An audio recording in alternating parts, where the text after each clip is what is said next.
Order! Order! You are an incorrigible delinquent at times. Behave yourself, man! The Labour Party says it's obtained documents to show the NHS has formed part of talks with the United States about a trade agreement after Brexit. Jeremy Corbyn says the papers are proof that the Conservatives would put the NHS at risk. The Prime Minister has dismissed Labour's claims as absolute nonsense. Here's our political editor, Laura Kuensberg, and her report contains some flashing images. A quiet entrance was the last thing he wanted. After a tough 24 hours, the Labour leader hoped as dramatically as he could to change the subject. 451 pages. Brandishing what he claimed was new hard evidence that the Tories secretly want to sell off the health service. Now we know the truth. When Johnson says, "Get Brexit done," it's a fraud on the British people. This is the reality. Years of bogged down negotiations and our NHS is up for sale. The documents were then handed out by NHS staff, including Labour members wearing their scrubs. The papers do show there have been talks between the UK and the US about a future trade deal. They do show the US wants easier access to UK markets in all sorts of areas, including medicine. But they do not prove there's been agreement between the White House and the Tories about privatising the NHS. In these piles and piles of documents, do you have evidence that UK ministers agreed that the health service should be part of trade talks? If you want to know whether ministers were involved in these talks or not, then they sanctioned the talks. They're obviously fully aware of the talks, and they're the ones that were declining to make the documents published and public. The government said again and again the NHS would never be part of any trade deal. And the talks cover Theresa May's time in office, not Boris Johnson. But Labour's determined to make this an issue and tetchy about the other issue that's confronted them. It was just an opportune moment to get a dig in about something else. Whether Jeremy Corbyn ought to say sorry to the Jewish community about anti-Semitism, having refused to do so last night. Our party did make it clear when I was elected leader and after that anti-Semitism was unacceptable in any form in our party or our society, and did indeed offer its sympathies and apologies to those that had suffered. A different tone, though, from his closest ally, John McDonnell. I'm really sorry the way we handled it initially, because we've learnt lessons from that, and we've also invited people to say, if there's still more lessons to be learnt, come and see us and help us.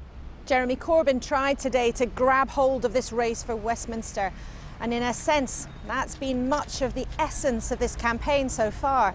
Labour broadly behind, trying always to navigate to safer territory for them.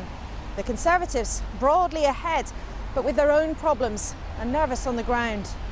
We are under a lot of pressure. He's fighting an election after 9 years of a squeeze on public services. And although the Tories have promised more nurses in Cornwall, We have a nurses tree too.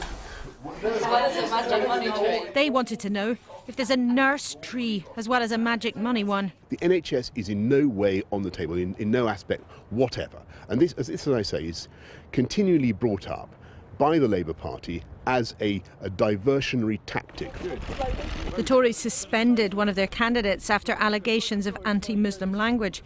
So, do you apologise for the Islamophobia that has taken place in your party? Look, of course, and for all the hurt and offence that has been caused, of course we do.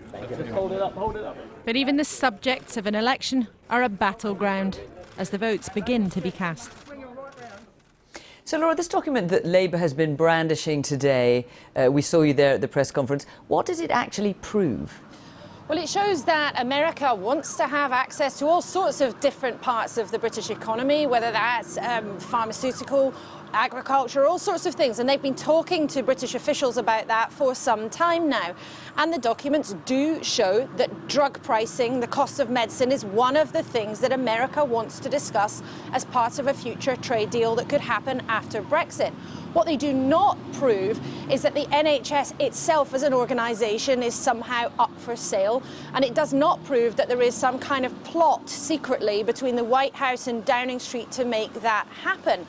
That said, It's clear the Labour Party is going to continue pressing on this issue because they believe that the Tories are vulnerable on public services, particularly after the NHS, after 9 years of a squeeze on public spending.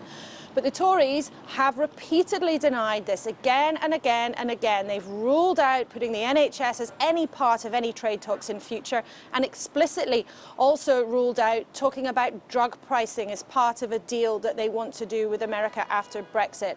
But this is exactly the kind of battle we're going to see in the rest of this campaign, because the fight is intense and the clock's starting to tick down seriously. Laura at Westminster, thank you. The Labour leader, Jeremy Corbyn, has accused the Conservatives of putting the NHS up for sale in post-Brexit trade talks. Mr Corbyn produced a 451-page dossier at a press conference this morning, which he claimed was the uncensored version of documents about secret trade talks with the US. Nonsense, said the Conservatives, accusing him of trying to deflect attention from the ongoing anti-Semitism row. Our health and social care correspondent, Victoria MacDonald, has this. Is the NHS up for sale in any trade deal with the US post-Brexit?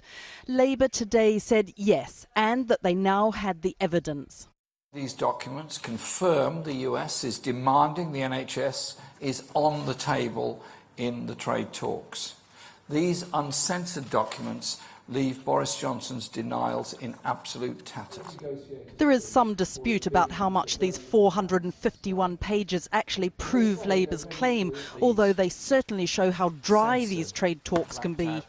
But it is true that these documents from 6 rounds of talks between US and UK officials had once been thoroughly redacted.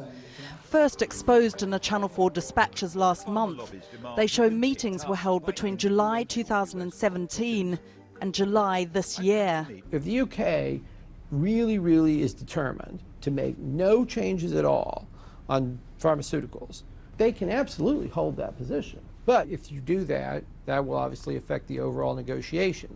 The areas which the Labour Party have highlighted to be of concern range from generic drugs and whether it would push up the prices of pharmaceuticals, the US preference for a no-deal Brexit, to total market access for US companies. And they even talk about sugar content labelling. If there is a smoking gun in here, it's not immediately obvious. There is some talk about the Americans wanting better terms for their pharmaceuticals, and that's to be expected. There's also chat about extending patents for those drugs, and that, it is agreed, could cost the NHS hundreds of millions more a year. But is the health service for sale? Well, it is hard to see any government being brave enough to sell off something so cherished. The Conservatives sent a long rebuttal saying these were conspiracy theories, smokescreens, and passages had been taken deliberately out of context. Won't be up for negotiation. Absolute cast iron guarantee that this is a complete diversion, that the NHS under no circumstances will be on the table for negotiation for sale. The unredacted documents had found their way onto a social media site last month, which allowed the Tories to say they weren't actually secret, though it is unlikely they put them there. But the point, according to this former trade official, is that they shouldn't have been secret in the first place. Broadly, transparency is helpful. I think that the way this is being played is perhaps not helpful, because in the end it's going to corrode public trust, and that's going to, in the end, as we saw perhaps with Theresa May's deal, there's no point doing a deal unless you know that you have domestic support. I think the fears can be exaggerated, but there is a sort of a kernel of truth there, which is, that I'm sure we're not going to be in a position where the US is asking for sort of wholesale privatisation of the NHS, but I'm sure that they'll want some elements to be on the table, like drug prices, for example. If Labour had hoped it would divert attention away from the anti-Semitism row, that didn't happen. The first few questions this morning were on precisely that. But they clearly believe that the NHS is their winning card, and they want it back at the top of the agenda. Victoria MacDonald reporting there. Earlier today, I spoke to the Shadow International Trade Secretary, Barry Gardiner. Barry Gardiner, you and Jeremy Corbyn today brandished detailed leaks of meetings between British and American trade officials.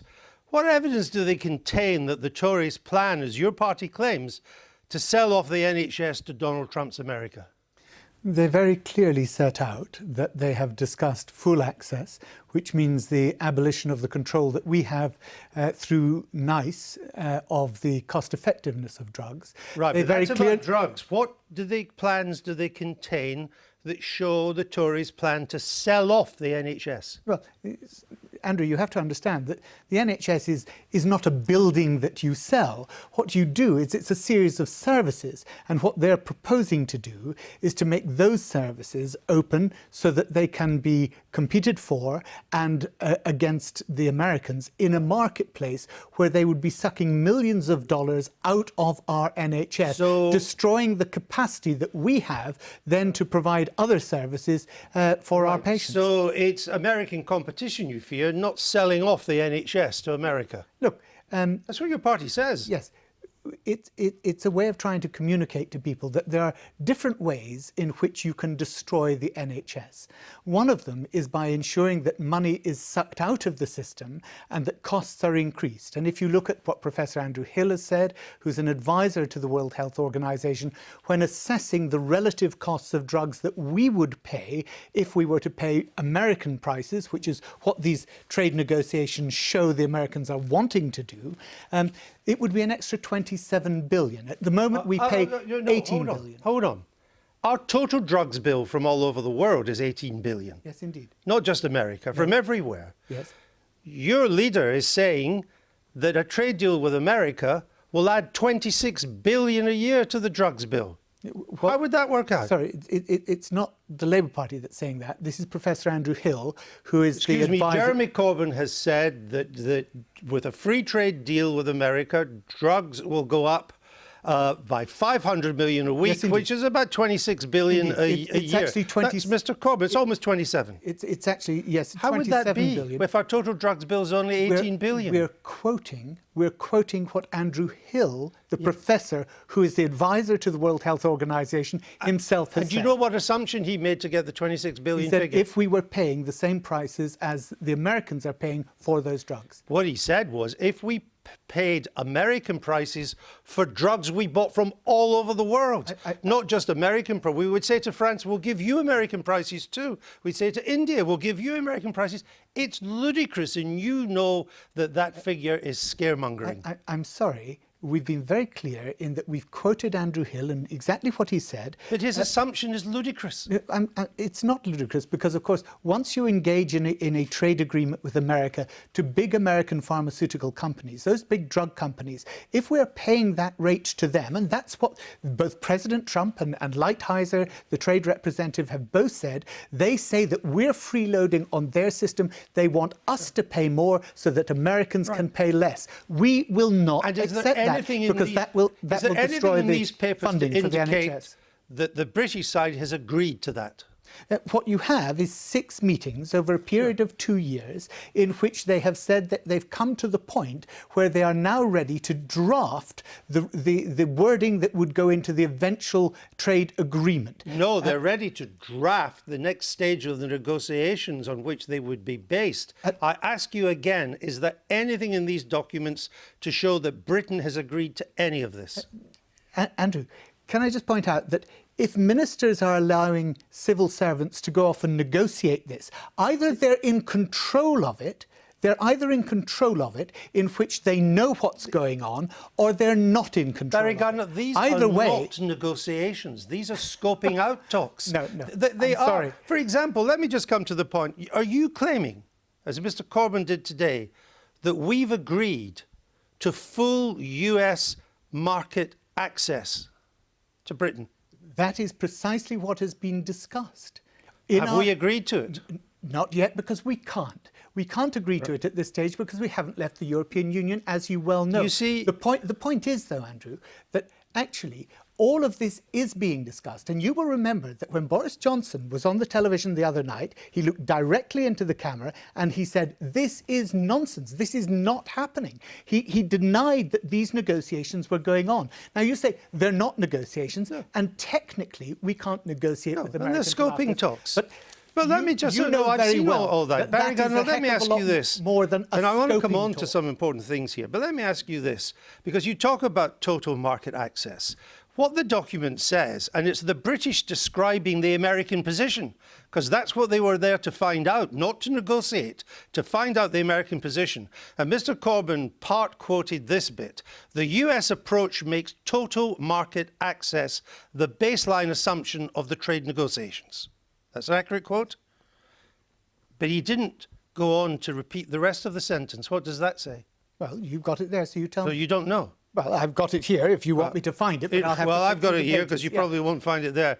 It goes on to say, and the US approach requires the other country to identify exclusions. In other words, the US say, we think everything should be on the table, but it's up to you to tell us what you think is not on the table. But you didn't add that today, did you? No, I'm sorry. Actually, if you look at what they've said about the negative list approach, which is precisely this approach that they adopt that says everything should be included unless specifically included. Right. They have... No, they've said everything should be included unless specifically excluded. That's what I've just said. Meaning Britain could exclude what it wants. The point is... That's the point. No, it's not. Because what you have to understand about a negative list system is this, that any future service, any new technological breakthrough in our health service would automatically then be open for attack by the Americans. And this says we can exclude what we want. You can't exclude from a trade agreement that which does not exist. But at the moment we could exclude it, and you didn't quote that second part, which shows you misleading. But you've absolutely not. You've not just been misleading as that. Andrew, there's a real sniff of scaremongering going on here. Stop a second, because you've accused me of misleading. Well, you are misleading. We can't be misleading when we have given these documents to you in the press. We've made it absolutely transparent. The people who are misleading here is the government, who have for years refused to get these documents into the public domain. You don't show what you claim. That's why it's misleading. And there's more than a sniff of Labour scaremongering there. Let's just show our viewers what Mr. Corbyn, on the back of these documents, emailed to voters today. See what he said. Imagine opening a 5-figure bill for your cancer treatment. Imagine paying to give birth, paying to have a checkup at the GP. This is not only a plot against our NHS, it's a plot against our whole country. Where in these documents does it say we'll be getting 5-figure bills for cancer treatment? You will recall that in his speech this morning, Jeremy Corbyn actually quoted the differential prices. It was for one particular drug, which is more than 5 times the cost if we get it from America than it is from the way in which we procure it in the UK. We don't pay. You say, imagine opening a 5-figure bill. In Britain, because of our NHS, we don't get bills. So where does it say we'd end up? Patients would be getting bills. The point is here, if you're paying so much extra for the drugs that you pay for in the NHS, it means that you cannot, as the NHS, afford to be providing so many other services. It's a long stretch. No, it's not. Where does the document say we're going to have to pay for a checkup at the GP? It doesn't say that. So why raise that as a possibility? Well, because it's something that has been mentioned, as you well know, by Tory policy advisors in the past. It is not Conservative policy to pay. Not at the moment, it's not. Where does it say we'd have to pay to give birth in these documents? Andrew, what it does say in these documents... No, I'm asking you, where does it say that? Because that's what your leader's claiming. You see, it's very easy to say what a document doesn't say and just to go through a list. But that's not the point. The point here is that actually the document goes through in a number of ways, not only in negative list, but in the way in which it's talking about the extension of patent life. Because if you extend the patent life from 10 to 20 years, then we are paying the higher price for those drugs during the entirety of that period. These are all the things that have been discussed, which this government said were not being discussed. And there is no indication in these documents that we've agreed to any of that? Because we cannot yet. But the point is the government... Well, you could give indications, give indications, but there's none. Andrew, the government claims that this is not being discussed. They've said that these discussions aren't taking place. They've actually had the Prime Minister staring into the camera to state that categorically. They are taking place. These discussions... And it shows precisely the way in which our health service is under attack. These are important issues for people because you're talking about birth, you're talking about cancer treatment, you're talking about checkups at the GP, and you're scaring people on the basis of no evidence in that document whatsoever. I'm sorry. Document 1 doesn't even mention the NHS. Andrew. Document 1 doesn't mention... Document 2... Sorry. Document 1 does not mention the NHS. Document 2... That is a ridiculous and a naive thing to say. And you are too smart a journalist for me to allow you to get away with it. Okay? I'm sorry. Where does it mention the NHS? The point is this. The point is it doesn't mention the NHS. It talks about services. It talks about pharmaceutical services. It talks about intellectual property rights, which relate to pharmaceutical services. You know very well that the NHS is absolutely, ripped through the entirety of this document because it is about the way in which services are provided, procured and paid for. Mr. Garber, these documents NHS. are about pharma. They're about drugs. That's what these discussions are really about. And drugs are about the NHS. They are, but let me finish the question.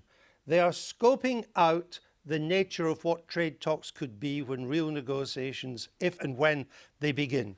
The United States is the biggest pharma producer in the world.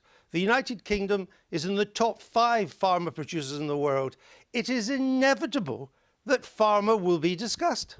Oh, is it? For trade talks. Well, in that case, you're saying that the Prime Minister is a liar? No, what I'm saying is... He said it's not going to be. He said drug prices... I'm sorry. What I'm telling you He is... said drug prices are not going to be discussed. They've said that. This government has said that. And you are now saying it's inevitable. I'm saying it's inevitable that is what is happening. Scoping conversations, the Americans will want to talk pharma. No, you didn't. Are you surprised by that? Sorry, you didn't. Of course. Recall what you actually said. What you said is, if and when those negotiations do take place, it is inevitable that drug pricing will be part of it, is what you actually said. Well, and that is precisely what this Tory government have denied. I said it's inevitable that pharma will be discussed. And in that discussion, there will be discussion about patents. And patents do affect prices, because the longer they're in patent, the more expensive they are. That's my point. But all trade talks involve that. The EU, when it negotiated with Canada, wanted longer pharma patent times. There's nothing unusual in that. But you scaremonger on saying we'll get 5-figure bills for cancer treatment. You know very well that this government has claimed that no talks are taking place that would prejudice the NHS. These talks do prejudice the NHS. They are not yet able to negotiate because we haven't yet left the EU. If and when we do leave the EU, this forms the basis of those talks. And in all the ways that we've been discussing, it means that our NHS is under attack from big American drug companies. In each of the negotiations that America has done, whether it's been with Canada, with Mexico, with other countries, at every stage, the key objective that they have had and the billions of pounds that big American drug companies have put into Congress in their backing for politicians there has been to obtain that objective, and they've succeeded because the drug prices in those countries have gone up. You've had your say. Thank you very much. Thank you. That was Barry Gardiner speaking earlier to me this evening. Let's now turn to the Conservatives. I'm joined by the Justice Secretary, Robert Buckland. Let's stick with the NHS. It's a really important subject. Your colleague Liz Truss, the International Trade Secretary, told me last week, I quote, "The price the NHS pays for drugs is not on the table in US-UK trade talks." That's not true, is it? Well, it is, because as we can see from what's been happening today is a lot of noise and scaremongering about very little at all. The papers refer to talks that happened in some cases some years ago. And well, back to 2017, yes. but took place afterwards as well. And what these papers refer to, because we now have the details, is they show the US is pushing hard, it's the exact word, pushing hard on patent term extension. Now, that's a bit complicated, but what it means is the length of a time a drug is protected by patent has a direct effect on the price. That's what the Americans are pushing. Drug prices are on the table. And I can hardly see any British government, Conservative or otherwise, seeking to negotiate a deal that means that drug prices would rise, Andrew. I think it's a wholly unrealistic set of circumstances. It's fanciful. It's not on the table. But the Trade Secretary told me drug prices were not on the table. These documents show they are on the table. No, there was some discussion of a preliminary nature. That does not mean that this is a negotiation based upon specific requirements. It's the sort of scoping discussion that happens in every free trade agreement. Right, and in this scoping discussion, the Americans have raised patents, which affect the price of drugs. Drugs protected by patent are much more expensive. It's only when they lose that protection, they become generic, the price then plummets.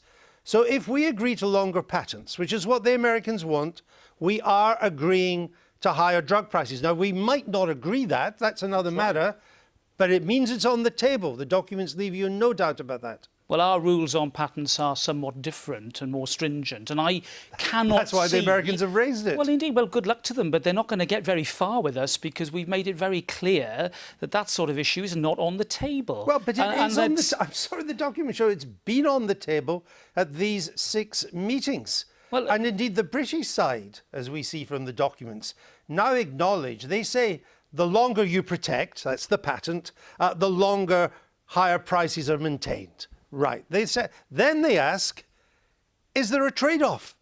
That's the British side. And you're trying to tell me that drug prices are not on the table? They're not, because officials might have discussions, but it's the politicians who set those instructions. And we're very clear, as a government, as a party, campaigning in this election, we are not going to instruct officials to negotiate about pharma or about the NHS, period. Why didn't you tell them, if the Americans bring up the length of patents, just tell them we're not talking about it. Tell them that's not an area we're going to go. Well, we're not in a negotiation. These were just preliminary discussions. You've had 6 not meetings. Committing anything to anyone to anything. But you had 6 meetings. And frankly, our message has been consistent and clear. The NHS and pharma is not on the table in any future discussion on an FTA, any future negotiation. We've set it out in the manifesto. This is a pathetic attempt, a desperate attempt by a Labour opposition that's clutching at straws. There is nothing in these documents to say drug prices are not on the table. Nothing. But what is clear is the political instruction, and we are not going to put those on the table. Well, it may be a condition of the talks, because I don't think we're in any doubt where the Americans are coming from. We don't need, secret negotiations or leaked documents. President Trump said last year, I've instructed the US trade representative, that's the people in the documents, to make fixing this injustice of low export prices for US drugs, to make that a top priority with every trading partner. So we know what the Americans want. And indeed, the Obama administration wanted a similar thing. I mean, this issue is not new. The issues around pharma and food standards have always been at the source of the issue is on the US table and the UK. No, it's not on the table, period. If the Americans say we want to discuss this, it's got to be part of the trade talks. The president has instructed the US trade talk representative to do it.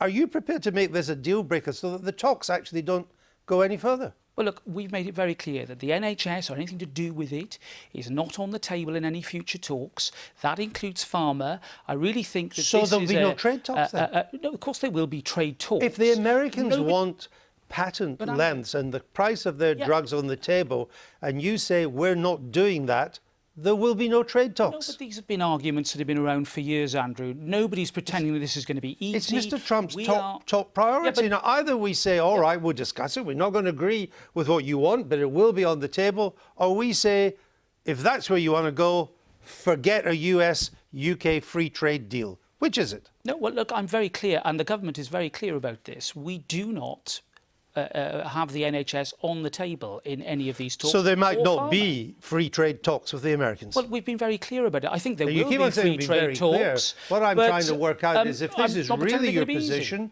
there won't be free trade talks, there won't be a free trade deal. I don't think you can say that, Andrew. We don't know precisely what the ambit of any future free trade deal might be. It might be a sectoral deal that doesn't involve any of this. It's certainly not this government's intention to put it on the table in any way, shape or form. There's been